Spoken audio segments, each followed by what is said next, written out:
Before we step into Hank's story, allow me to pause and speak to you directly. What follows will make little sense without first understanding the laws and decisions that shaped the world he lived in. The difference between a Choctaw with land and a Choctaw without was not a matter of luck or hard work.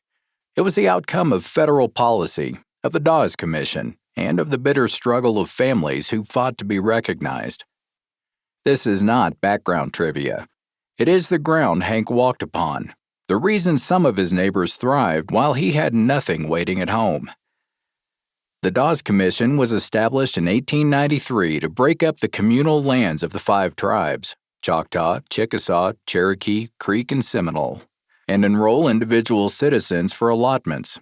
In theory, it promised fairness. Each recognized citizen would receive a parcel of land in exchange for surrendering the old communal system. In practice, the commission was riddled with prejudice, politics, and clerical error. Whole families were left off the rolls or denied enrollment because their paperwork was judged inadequate, their ancestry questioned, or their names lost in bureaucratic shuffle.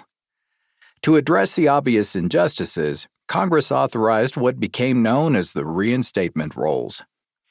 These were supplemental enrollment lists intended to correct mistakes and add those wrongly excluded, but the process was slow and selective. Applicants had to bring affidavits, witnesses, and proof of identity. The Commission's decisions were final, unless appealed to federal court, and few appeals ever succeeded. Even when names were eventually restored, it was often too late to matter. The result was devastating. Families were divided, one brother with land, another without. Some cousins became landowners, while others became tenants or sharecroppers. A class system emerged within the Choctaw Nation itself. Those with allotments were secure. Those without lived as second-class citizens on their own soil. The promise of justice had been reduced to a handful of names written too late on the right piece of paper. Hank's own family was among those caught in this net. They were placed on a reinstatement roll with about 70 names, but the recognition came so late that no land remained to be allotted. The family received citizenship and name only, without the acres that were meant to sustain them. It was a cruel irony. They were finally told they belonged, but given nothing to show for it. Hank's cousin, William Clyde Thompson, had spent much of his life fighting for that reinstatement. He gathered evidence, pressed petitions, and refused to let the claim die. In the end, he succeeded in having the family's name restored, but his victory was hollow. Recognition came without restitution.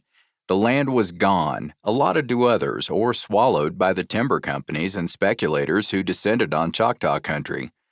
The family's legal identity was affirmed, but their economic future had already been stolen. This was Hank's inheritance. He went to war as a Choctaw without land, a man whose citizenship had been recognized too late to give him any standing. His neighbors, Jesse and Tinker, returned from the war to farms and families. Hank returned to nothing. The difference, rooted in law, in the reinstatement rolls, and the failures of the Dawes system, set the stage for every conversation, every moment of tension, and every flicker of jealousy that followed. For many Choctaw families, this deep sense of persecution and unfairness helped to shape a powerful faith. If the promises of earth could not be trusted, then the promises of heaven had to be. Strong belief in a better life hereafter was often the only answer to injustice in this one, and it colored Hank's own convictions as he carried them into war. The greater the sense of persecution a people endured, the deeper their faith became.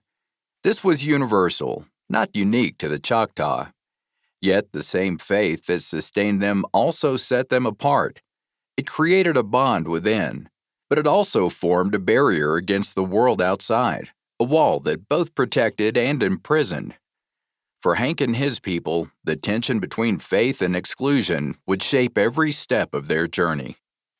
The ink of the Dawes Commission had dried before Hank ever shouldered a rifle. Its shadow followed him all the way to France and back again.